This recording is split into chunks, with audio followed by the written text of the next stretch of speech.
2 plus 2 is 4, correct? Yep. If I said I think it's 7, would you be willing to tell me I'm wrong? There's too many variables. What variables are we talking about? Are you familiar with the term postmodernism? It's the framework that most sociologists use, historians use to describe the thinking of a particular era. So if you will, we'll call it 0. The year is 0, the pre-modern era in Western civilization. Most people, they listen to religious authorities. So if God says it, then I don't need to think about it. That is the way the world operates. 1400s, the age of reason kicked in, where God was kind of set aside and humans thought, we've got the explanation for this, and we'll use the scientific method, we'll use logic, we'll use reason to figure out how the world operates and how we should live. And it was actually pretty successful for a number of centuries, but increasingly skepticism began to build, especially in the 20th century because of World Wars II and I.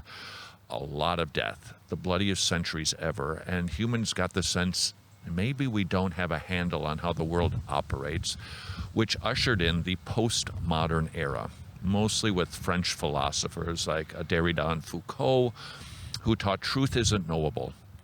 God doesn't know it because maybe God doesn't even exist. Humans can't quite figure it out authoritatively. So truth is only known to an individual. So your truth is your truth.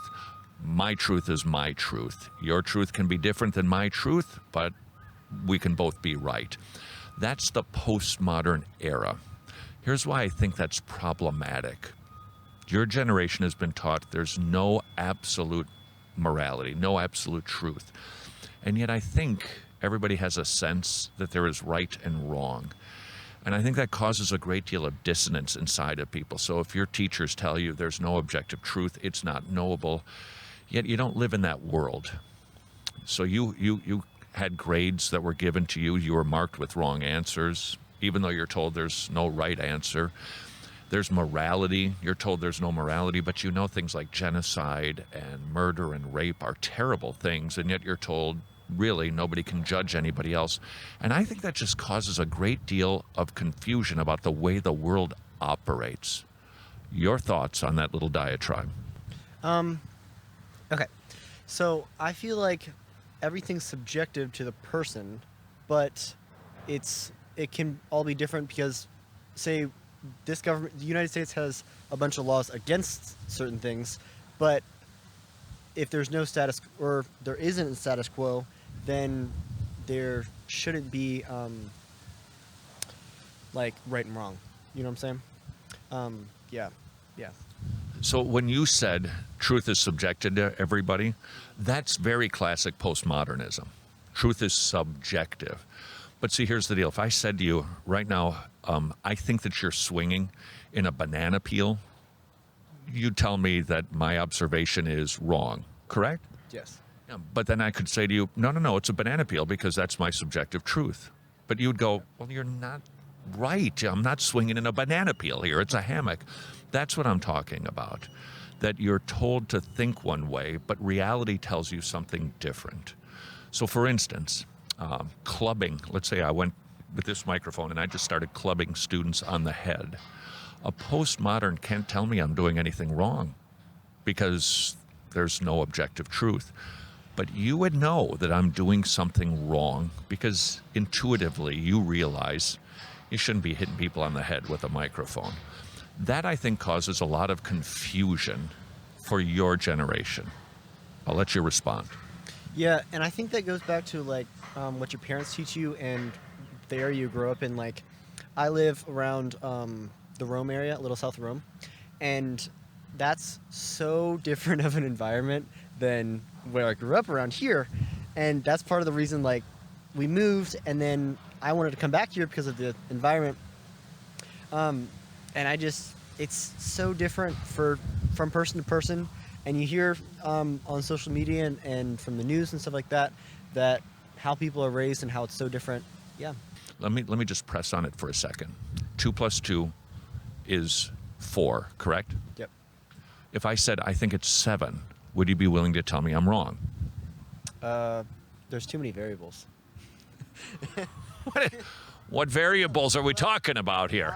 I could make up arguments for how it's not just like with just math laws. I mean, you can change the rules of math to your will, so. No, I can't. They're laws, and I can't change them. I can think they're different, but I'd just be wrong. But that's your perception. Right, but perception can be wrong. Yes, correct. So you would tell me I'm Wrong. There you go. Congratulations. Now you're at least a modern or a pre-modern. Because there are just some things there's just some things. All right, now I want to try a bit of a thought experiment with you, Austin. All right, because you graduated early, so you're a smart guy. So you're gonna track with this. If there is not some objective standard behind math would never be certain. Would you agree with that? Yes.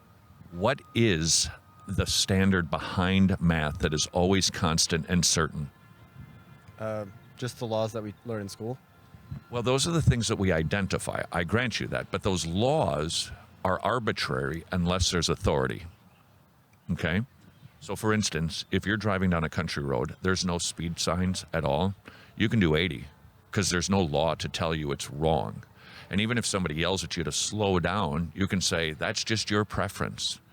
But I'm going to do whatever speed I want to do. Now, if the government, which would be the governing authority, puts up 25 as the speed limit and you're doing 80, now you're breaking the law. Now you're wrong. But without the authority saying you can go this fast and no faster, you're never speeding. If there isn't something behind math that is constant, 2 + 2 can equal 7. Are you tracking with me?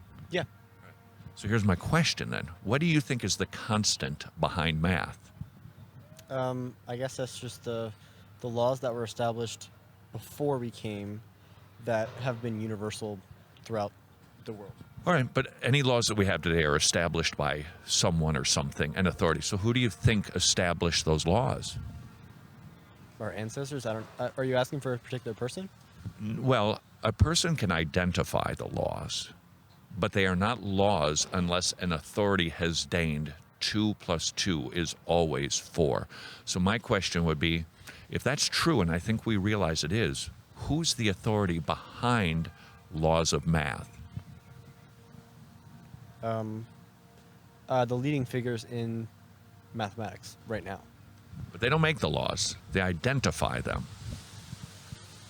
Bill didn't get together with Larry and say, these numbers, let's just say from now on, 2 + 2 is always going to equal 4. And Bob and Larry made the decision because human beings can't make math laws.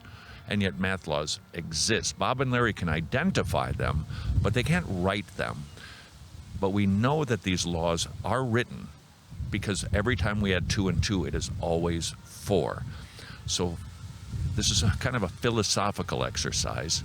Who's the authority behind the laws of math? Are you talking about the God-given laws or... Okay, I would say it would be the God-given laws of math.